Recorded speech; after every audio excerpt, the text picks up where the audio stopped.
জলপাইগুড়িতে ঘরে ঢুকে চোরের চেষ্টা, হাতে নাতে ধৃত দুই মহিলা। আচমকাই ঘরের ভেতর ঢুকে কিছু দামি জিনিসপত্র নিয়ে পালিয়ে যাওয়ার চেষ্টা করেন দুই মহিলা। আকস্মিক এই ঘটনায় পাশের ঘর থেকে দেখতে পান বাড়ির লোকজন। দুই মহিলাকে তখন হাতে নাতে ধরে ফেলেন বাড়ির মালিক।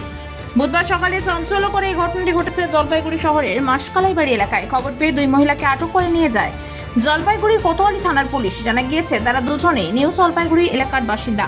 বাড়ির মালিকের অভিযোগ, দুজনেই চুরি ছিনতাইয়ের ঘটনার সঙ্গে যুক্ত রয়েছেন। ধৃতদের কঠোর শাস্তির দাবি করেন তারা। আমি ঘুমিয়েছিলাম, আমার নিচের ঘরে বাবা মা থাকে। তো মা দরজা খুলে বেরিয়েছে ফুল তুলতে, আর বাবা পিছন দিকে গেছে গাছগুলোকে ঠিক করতে।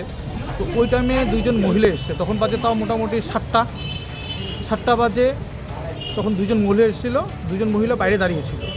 তো আমার বাড়ির লোক ভাবছে কে না কে, ঠিক আছে।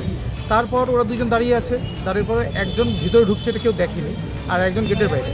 তো ওই টাইমে কী হয়েছে, আমার ভাইয়ের মেয়েটা স্কুলে যাবে, তো রেডি হচ্ছিল। তখন ও উঠে দেখে যে একজন বাইরে দাঁড়িয়ে আছে।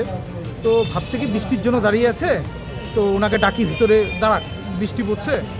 তো ওই কথা বলতে বলতে ফট করে দেখে ঘরের ভিতর থেকে একটা মহিলা বেরাচ্ছে।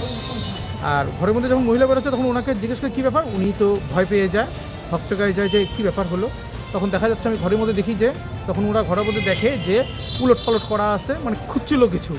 যে এখনও বোঝা যাচ্ছে না কী নিছে বা না, আমরা বুঝতে পারিনি এখনও কী নেওয়া হয়েছে। তো ওনাদেরকে ধরা হলো, দুজনকে জিজ্ঞাসাবাদ করলাম আমরা কোথা থেকে এসছেন। ওরা বললো এনজিবি। তো আমাদের মনে হলো না যে এনজিবি, হয়তো ইরানি বস্তিরও হতে পারে। আর নাম জিজ্ঞেস করা হচ্ছে, নামের মধ্যে মিল নেই। নাম বলছে মুসলিম, এদিকে টাইটেল হচ্ছে হিন্দু। তো বুঝতে পারছি না যে কি। মানে ওরা কি এখন আটক হয়েছে? এখন আটক, ওনাদেরকে ধরে নিয়ে পুলিশের হাতে দেওয়া হয়েছে।